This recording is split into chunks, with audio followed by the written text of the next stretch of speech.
नमस्कार मंडळी, श्री स्वामी समर्थ.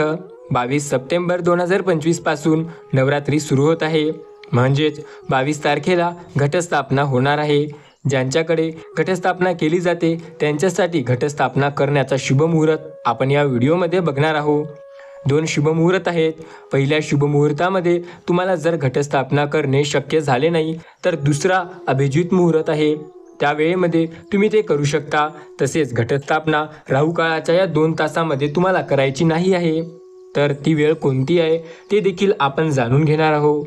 आपल्या कुळचाराप्रमाणे अगदी साध्या, सोप्या आणि पारंपरिक पद्धतीने घटस्थापना कशी करायची, तसेच एका घरामध्ये किती घटस्थापना करू शकतो, तसेच अजून काही प्रश्नांची उत्तरे मी तुम्हाला या व्हिडिओमध्ये देणार आहे. तर व्हिडिओ स्किप न करता शेवटपर्यंत नक्की बघा. 22 सप्टेंबर 2025 ते 2 ऑक्टोबर 2025 पर्यंत शारदीय नवरात्र उत्सव तब्बल 11 दिवस असणार आहे. बघा, सगळ्याच घरात घटस्थापना केली जाते असं नाही. काही घरात घटस्थापना नाही आहे तर आणि काही महिलांना नव्या घटस्थापना करायची आहे, म्हणजे पहिल्यांदा घटस्थापना करायची आहे आणि त्यांच्याकडे टाक नाही आहे. मग अशांनी काय करावे? तसंच अशांनी सुपारी घ्यावी आणि हीच माझी कुलदेवती आहे असं स्वरूप समजून तुम्ही घटस्थापना करू शकता. नक्कीच तुमच्याकडे टाक असेल तर तुम्हाला टाकावर म्हणजे टाक ठेवून घटस्थापना केली जाते. पण राहू काळ हा सकाळी 1.5 तास असल्यामुळे आपल्याला त्या वेळेमध्ये घटस्थापना करायची नाही आहे. तसेच शुभमुहूर्त, अभिजित मुहूर्त व राहू काळ याची संपूर्ण माहिती पुढे आपण सविस्तर जाणून घेऊया. त्या अगोदर घटस्थापनाविषयी संपूर्ण माहिती सर्वप्रथम ते आपण जाणून घेऊया. घटस्थापना अगदी पारंपरिक व योग्य पद्धतीने कशी करायची ते प्रथम पाहणार आहोत. तर घटस्थापना करण्यापूर्वी तुम्हाला संपूर्ण घराची स्वच्छता करून घ्यायची आहे. घटस्थापना केल्यावर या 9 दिवसामध्ये देवीला स्वच्छता अतिशय प्रिय आहे. त्यामुळे घट बसण्यापूर्वी आपण संपूर्ण घर स्वच्छ करणं गरजेचं आहे. सोबतच आपल्याला तसेच या दिवशी घटस्थापना करण्यापूर्वी संपूर्ण घरामध्ये पूजेच्या ठिकाणी आपल्याला गोमूत्र शिंपडायचे आहे. यामुळे आपले घर पवित्र आणि शुद्ध होते अशी मान्यता आहे. आपण ज्या ठिकाणी घट बसवणार आहोत ती पण जागा स्वच्छ असावी. शक्यतो घटस्थापना ही देवघराच्या जवळ करावी. काही कारणास्तव तुम्हाला जागा नसेल तर तुम्ही दुसऱ्या ठिकाणी पण जागा स्वच्छ करून गोमूत्र शिंपडून ती योग्य दिशा बघून तुम्ही घट बसवू शकता. तर या घटस्थापनेच्या दिवशी प्रतिपदेला सकाळी लवकर उठून स्वच्छ स्नान करून स्वच्छ किंवा नवीन कपडे परिधान करावे. सर्व देवांच्या मूर्ती स्वच्छ घासून आणि त्यांना पंचामृताने स्नान घालून घ्यायचं आहे. त्यानंतर छान अशा आसनावरती आपल्याला विड्यांच्या पानावरती या दिवशी देवांना आपल्या विराजमान करायचं आहे. म्हणजे देव किंवा टाक असतील तुमच्या घरामध्ये तर हे सर्व विड्यांच्या पानावरील ठेवायचे आहेत. यानंतर आपल्याला नवरात्रीमध्ये देवघरातील देवांना हलवायचं नाही. त्याबरोबर नवरात्रीच्या दिवसामध्ये देवघरातील देवांना स्नान घालायचं नाही. फक्त कोरडी पूजा केली जाते. दररोज फक्त हळदी कुंकू वाहून देवांना दिवा अगरबत्ती लावून फूल तुम्ही बदलू शकता. नवरात्री पूर्ण किंवा दसऱ्यानंतर देवांना स्नान करायचं आहे. देवपूजा झाल्यानंतर आपण घटस्थापना करून घेणार आहोत. पूजेला बसताना आपले तोंड पूर्वीकडे करून बसावे, दक्षिणेकडे तोंड करून बसू नये. आपण पूजेला बसताना आसन द्यावे आणि त्या आसनावर पूजेच्या सर्व साहित्यावर एका फुलाने किंवा दुर्वाने शुद्ध पाणी शिंपडून घ्यावे. त्यामुळे तिथल्या जागेचा आणि सर्व साहित्यांचा पण शुद्धी होते. त्याबरोबर सर्वात आधी कपाळी गंध लावावा. महिलांनी हळदी कुंकू लावावा. आता सर्वात आधी आपण घट घालणार आहोत तर त्यासाठी आपण ज्या ठिकाणी घट बसवणार आहोत तिथे एक स्वस्तिक काढावा. त्यावर हळदी कुंकू वाहून आपण त्यावर एक पाट ठेवायचा आहे. त्यावर लाल किंवा नवीन वस्त्र टाकायचं आहे. सुरुवातीला आपल्याला दिवा प्रज्वलित करायचा आहे. तर अखंड दिवा आपण सगळ्यात शेवटी लावूया. देवीची आरती करण्याची आधी आपण, कारण आपल्याला घटस्थापना करण्याची असली तरी प्रत्येक गोष्ट थोडीशी हलवली जाते. त्यानुसार आपण शेवटी अखंड दिवा लावूया. त्यानंतर पूजेला सुरुवात करायची आहे. आपल्याला आचमन करायचे आहे. आपल्या शरीराची आणि मनाची शुद्धता हवी आणि आपली पूजा चांगली व्हावी यासाठी आचमन करणं खूपच गरजेचं आहे. डाव्या हाताने उजव्या हातामध्ये पळीभर पाणी घेऊन प्यायचं आहे. ओम केशवाय नमः. दुसऱ्या वेळेसही पाणी घेऊन प्यायचं आहे. ओम नारायणाय नमः. तिसऱ्या वेळेसही पाणी घेऊन प्यायचं आहे. ओम माधवाय नमः. आणि चौथ्या वेळेस उजव्या हातातील पाणी खाली ताम्हाणामध्ये सोडून द्यायचं आहे. ओम गोविंदाय नमः. यानंतर प्रथम आपल्याला संकल्पना करायची आहे. उजव्या हातामध्ये 2 पळी पाणी घ्यायचं आहे. त्यामध्ये हळदी कुंकू, अक्षता, एक फूल घेऊया आपल्याला संकल्पना करायची आहे. स्वतःचं पूर्ण नाव सांगा, तुमचं गोत्र सांगा, तारीख वार आणि नंतर यावेळी कोणत्याही संस्कृतमधला मंत्र म्हणा. अगदी आपण सोप्या पद्धतीने मराठीमध्ये म्हणू शकता तो की हे देवी, मी आणि माझं सर्व कुटुंब आजपासून ते 9मीपर्यंत तुझी स्थापना आमच्या घरामध्ये करणार आहोत. माळ बांधणे, अखंड दिवा लावणे, मंत्र, उपवास आणि जितकी तुम्ही दुर्गा सप्तशतीचे पठण करता आहात त्याचा उल्लेख करायचा आहे की मी इतकी दुर्गा सप्तशती पाठ करेल, इत्यादी कुलाचार मी करणार आहे. यशाशक्ती, यशाभक्ती, मी तुझी सेवा करेन. तर माझं आणि माझ्या कुटुंबाचं सर्व प्रकारचे कल्याण व्हावं म्हणून मी आज संकल्पना करत आहे. तर अशा प्रकारे संकल्प करून हातातली पाणी खाली तांब्यामध्ये सोडून द्यायचं आहे आणि लगेच आपण पूजेला सुरुवात करायची आहे. त्यानंतर आता पहिल्यांदा आपण पाटावर आपल्या उजव्या हाताने पानावरती गणपती बाप्पांची मूर्ती जी आहे ती बसवणार आहोत. आता गणपती बाप्पांना अभिषेक घालून कुंकू लावून घ्यायचा आहे, अष्टगंध लावून घ्यायचा आहे. जर तुमच्याकडे गणपती बाप्पांची मूर्ती नसेल तर तुम्ही सुपारी घेऊ शकता. तुम्हाला गणपतीला गुळ खोबऱ्याचा नैवेद्य पण ठेवू शकता. त्याबरोबर कुलदेवीचा टाक असेल, फोटो असेल किंवा मग मूर्ती असेल तर ते आपल्याला पानावरती ठेवायची आहे. कुलदेवीला अभिषेक घालून आपल्याला हळद कुंकू लावून घ्यायचं आहे. आणि सर्वात महत्त्वाचं म्हणजे तुम्ही तुमच्या घराचे स्वागत जे आहे इथे मी माझ्या घरात तुमचे स्वागत करतोय आणि तुम्ही या आणि इथे स्थानग्रस्त व्हा असं म्हणायचं आहे. तुम्हाला कुलदेवाला सांगायचं आहे फूल जी आहेत ती वाहून घ्यायची आहे. बघा, तुम्ही जे काही देवाचे कार्य करत आहात त्यासाठी ओम एम ह्रीम क्लीम चामुंडाय विच्चय कुलटी तुमची देवीची जे काही असो तुम्हाला या मंत्राचा उच्चार करायचा आहे. संपूर्ण पूजा होईपर्यंत मनातल्या मनात या मंत्राचा जप करू शकता. आता आपण घटस्थापनेला सुरुवात करूया. आता पाटावर एका स्टीलचं ताट मधोमध ठेवा. त्यावरील आपल्याला एक पत्रावळी ठेवायची आहे. काही जण टोपलीमध्ये घट घालतात किंवा काही जण केळीच्या पानावरती घट घालतात, पण आपापल्या पद्धतीनुसार आपण करावे. त्या ताटामध्ये पत्रावळी ठेवून त्यावर काळ्या रानातील माती पसरवून घ्यायची आहे आणि आपण ही माती घटासाठी देवासाठी वापरतोय त्यामुळे याला वावरी असणे महत्त्वाचे आहे. काही ठिकाणी वेदिका पण म्हणतात. तर ही वावरी आपल्याला पहिल्यांदा जाडसर अशी पसरून घ्यायची आहे आणि त्या मधोमध आपल्याला एक मातीचा घट ठेवायचा आहे. हा मातीचा घट स्वच्छ धुवायचा, पाण्यात थोडा वेळ भिजू द्यायचा आहे आणि नंतर त्यावर कुंकू आणि स्वस्तिक यांचा पूर्ण 5 रेषा काढायच्या. रेषा काढून घ्यायच्या आहेत.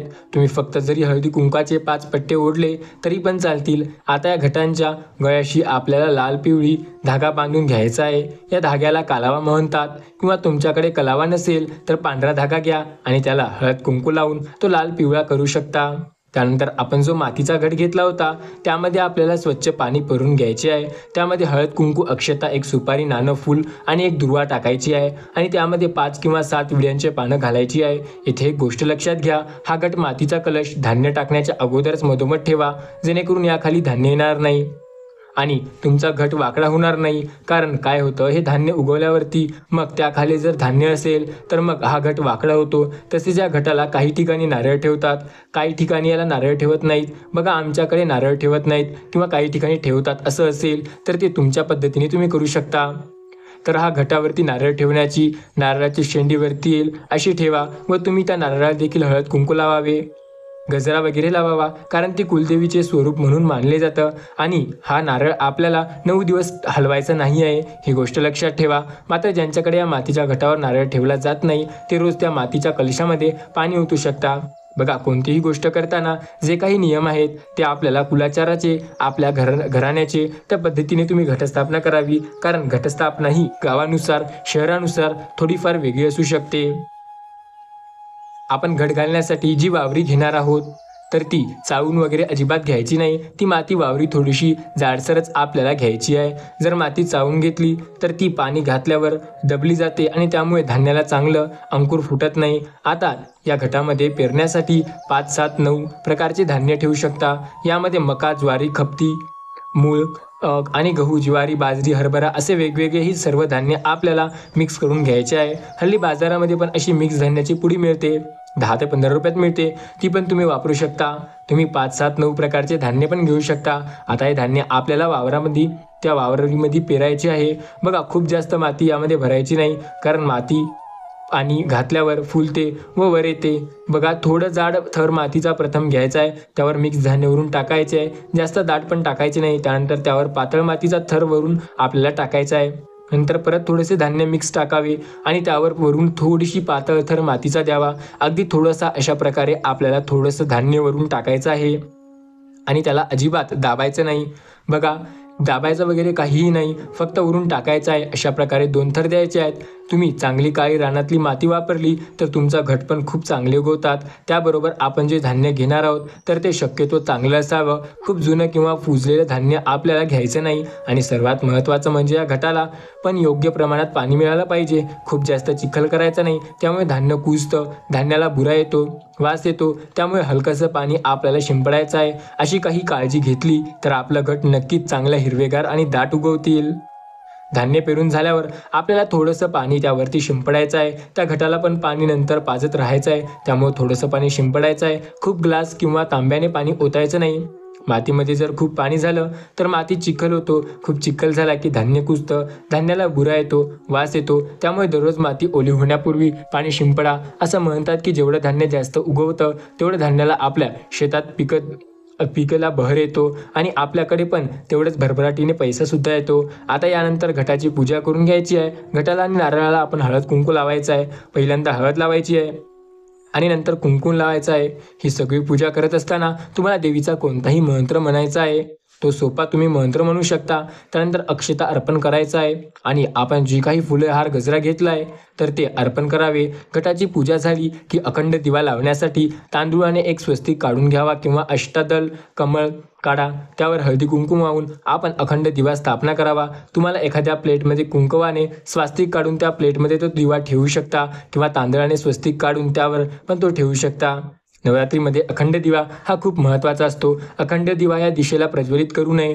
दिवस असाच तेवत ठेवायचा असतो. त्यामुळे मोठा दिवा वापरावा. त्यामुळे जास्त तेल बरसेल असा दिवा घ्यायचा आहे. कारण देवीसमोर किंवा घटाजवळ 9 दिवस हा दिवा तेवत ठेवायचा असतो. हा दिवा खाली जमिनीवरती ठेवू नका. दिव्याखाली तुम्ही एखादी प्लेट ठेवू शकता किंवा तांदळाने स्वस्तिक काढू शकता किंवा फुलांच्या पाकळ्या पण काढू शकता. अष्टदल कमळ काढू शकता. थोडक्यात काय, आपल्याला दिव्याला एकही आसन द्यायचं आहे आणि हा दिवा आपल्याला 9 दिवस विझू द्यायचा नसतो. दिव्यात वात लांब आणि दुहेरी असावी. सिंगल वात यामध्ये घालू नये. हा अखंड दिवा तुपाचा असेल तर घटाच्या उजव्या बाजूस ठेवावा आणि तेलाचा असेल तर घटाच्या डाव्या बाजूस ठेवावा. दिवा प्रज्वलित करून आपल्याला दिव्याची हळद कुंकू अक्षता फुल वाहून पूजा करायची आहे. दिव्याला नमस्कार करायचा आहे आणि 9 दिवस असंच शांत तेवत राहण्यासाठी प्रार्थना करायची आहे. दिव्याचा एखादा मंत्र तुम्ही म्हणू शकता. एक मंत्र देखील सांगतो. शुभ करोती कल्याणम आरोग्यम धनसंपदा शत्रुबुद्धी विनाशाय दीपज्योती नमस्तुते हा साधा सोपा श्लोक म्हणू शकता. अशा प्रकारे आपण अखंड दिव्याची पूजन करून घ्यायचं आहे. एकदा का घटस्थापना केल्यावरती घटाला आपल्याला पहिल्या दिवशी विड्याच्या पानाने माळ बांधायची आहे. 5 किंवा 7 पानांची माळ तुम्ही करू शकता. पहिला दिवस मात्र विड्यांच्या पानाचा माळ घटावर बांधली जाते आणि नंतर प्रत्येक दिवशी वेगवेगळ्या फुलांची माळ बांधली जाते. 9 दिवसाच्या 9 माळी रोज एका प्रकारे याप्रमाणे आपल्याला घटावर माळ बांधायची आहे. दुसरी माळ बांधताना पहिली माळ काढायची नाही, तशाच ठेवायच्या आणि दररोज एकाप्रमाणे एक तुम्ही घटावर माळ बांधू शकता. पूजेमध्ये तुम्ही शंखघंटा देखील घेऊ शकता. त्याचंही पूजन करून घ्यायचं आहे. घंटेला हळद कुंकू अक्षता फूल अर्पण करायची आहे. अशी सगळी पूजा झाल्यावर तुम्हाला एका देवीला हळद कुंकू वाहून स्वतःला पण हळद कुंकू लावून घ्यायचं आहे. पूजा झाल्यानंतर सर्वात शेवटी आपल्याला नैवेद्य दाखवायचा आहे. नैवेद्यामध्ये तुम्ही फळे, खडीसाखर, दूध, साखर, सुकामेवा असे पदार्थ ठेवू शकता आणि त्यानंतर मनोभावाने नमस्कार करायचा आहे. घटस्थापना करण्याची पद्धत प्रत्येक भागानुसार थोडीफार वेगळी असू शकते. पण बघा, घटस्थापना हे सर्व आपल्याला कुळाप्रमाणे आपल्या परंपरेनुसार आपल्या घटस्थापना करायची आहे. आपल्याकडे ही पद्धत चालते तर तीच वापरा. त्यामुळे पुढे आपण 9 दिवस आमच्याकडे तरवडाचा फुलांचा माळ घटावर बांधली जाते. तुमच्याकडे कोणती माळ बांधली जाते त्या तुम्ही बांधू शकता. वेगवेगळ्या फुलांच्या माळी पण बांधू शकता. तुळशीच्या पानांची, चंदनांच्या पानांची, बेलाच्या पानाची सुद्धा माळ बांधली जाते. त्याप्रमाणे मात्र पहिल्या दिवशी हे विड्याच्या पानाची माळ शुभ असते. घटाला बांधलेली माळ ही सुईने कधीही ओवायची नसते. ती तुम्ही गाठ मारायची असते आणि बनवायची असते. ही देखील गोष्ट लक्षात ठेवा. त्यानंतर पुढे नवरात्रीच्या 9 दिवसात देवीची नामस्मरण करायचे आहे, उपवास करायचा आहे. आपल्या घरामध्ये कुटुंबावर देवीचा आशीर्वाद असावा म्हणून रोज घटाची पूजा करायची आहे. पूजा झाल्यावर देखील नैवेद्य दाखवायचा आहे, आरती करायची आहे, आपली इच्छा देवीसमोर व्यक्त करायची आहे. नवरात्रीमध्ये देवीची ओटी पण भरली जाते, तर ही पूजा झाल्यानंतर तुम्ही ओटी पण भरू शकता किंवा या 9 दिवसामध्ये कधी पण ओटी भरली तरीही चालेल. आरती करताना सर्वात आधी गणपतीची आरती करावी, त्यानंतर देवी दुर्गेची भारी ही आरती करावी.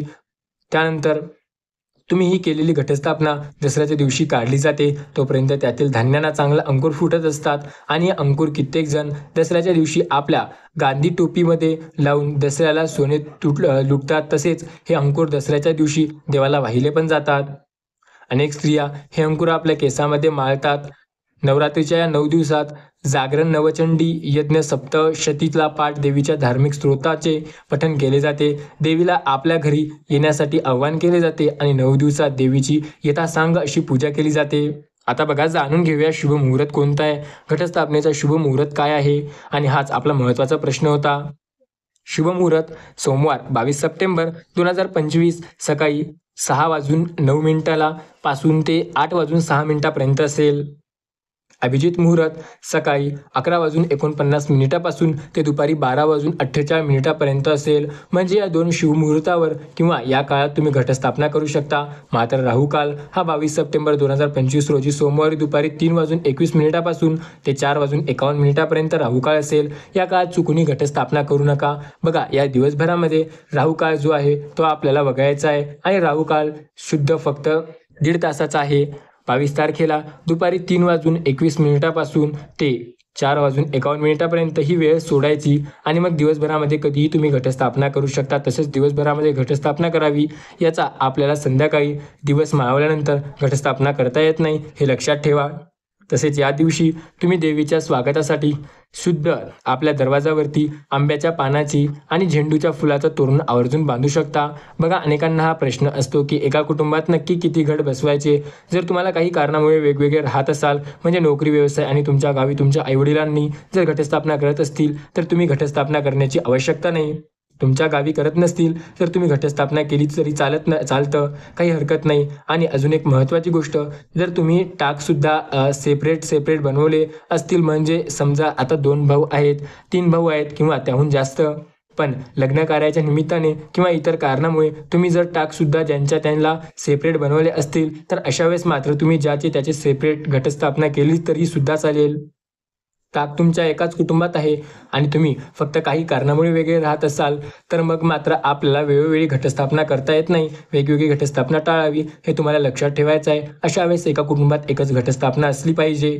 बाकी तुम्ही नवरात्रीचे उपवास करू शकता, नवरात्रीची पूजा करू शकता, अखंड दिवा सुद्धा लावू शकता, काही अडचण नाही. तर हे सगळे नियम लक्षात ठेवा. यावर्षी अगदी योग्य पद्धतीने घटस्थापना करण्याची आणि देवीची मनोभावनाने सेवा करायला विसरू नका. तुम्हाला आजचा व्हिडिओ कसा वाटला नक्की आम्हाला कमेंट करून सांगा. सोबत व्हिडिओ आवडला असेल तर एक लाईक नक्की करा. चॅनलवरती नवीन आले असाल तर आपल्या ASA मराठी यूट्यूब चॅनलला नक्की सबस्क्राईब करायला विसरू नका.